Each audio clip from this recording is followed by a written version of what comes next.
সাইডটা মনে ভাঙছে। না না নিচে নিচে এদিকে না না না ওই এই যেটা একটু গাইস এই জায়গাটা সামান্য ভেঙে গেছে, এই দেখতে পাচ্ছ গাইস মাটি খুঁড়ে যে বিষ্ণু মূর্তি পাওয়া গেছে, এই সেই মূর্তি দেখতে পাচ্ছ আমার ঠিক সামনে। তো গাইস সকলে দর্শন করো। আর তারই সাথে তোমাদেরকে বলে দিই, এই যে বিষ্ণু মূর্তি রয়েছে, এই মূর্তিটা যে পাওয়া গেছে এটা কিন্তু একটা পুকুর ছিল, সেখানে কিন্তু খোদাই করা হচ্ছিল, সেই সময় পাওয়া গেছে। তো এখানে যারা রয়েছে দাদা ভাইদের সঙ্গে কথা বলবো যে কিভাবে পাওয়া গেছে, তোমরাও জানতে পারবে। আর অ্যাড্রেসটা বলে দেবো, তোমরা দর্শনের জন্য পুজোর জন্য কিন্তু আসতে পারবে। এই যে বিষ্ণু মূর্তি পাওয়া গেছে এটা ঠিক মানে কিভাবে পাওয়া গেছিল?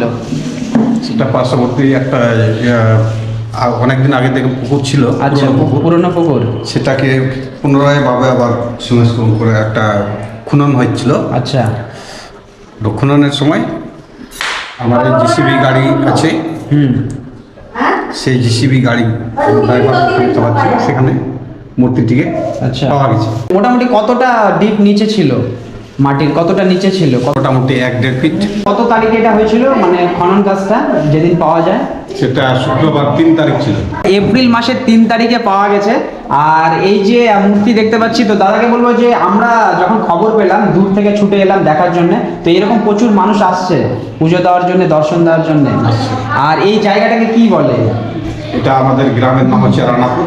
রানাপুর, এমনি মানে ডিসকোভার অনেকে জানে, ডিস্কো মোড় নামে জানে। তো গাইস শুনতে পাচ্ছ, রানাপুর গ্রামে ডিস্কো মোড় নামে চেনে জায়গাটাকে, আমি লোকেশনে দিয়ে দেবো। তার সাথে এটা কিন্তু ইটাহার উত্তর দিনাজপুরের মধ্যেই পড়ে। বিশ্বাস হচ্ছে না যে এই জিনিসটাও হতে পারে, পুকুর খননের সময় এরকম ভাবে পাওয়া গেছে। তো মূর্তিটা আরেকবার তোমাদেরকে দেখিয়ে দেবো। এই দেখতে পাচ্ছ সেই মূর্তি, আর খননের সময় জায়গায় জায়গায় হয়তো ভেঙে গেছে, না এই একটু সামান্য সামান্য ভেঙে গেছে।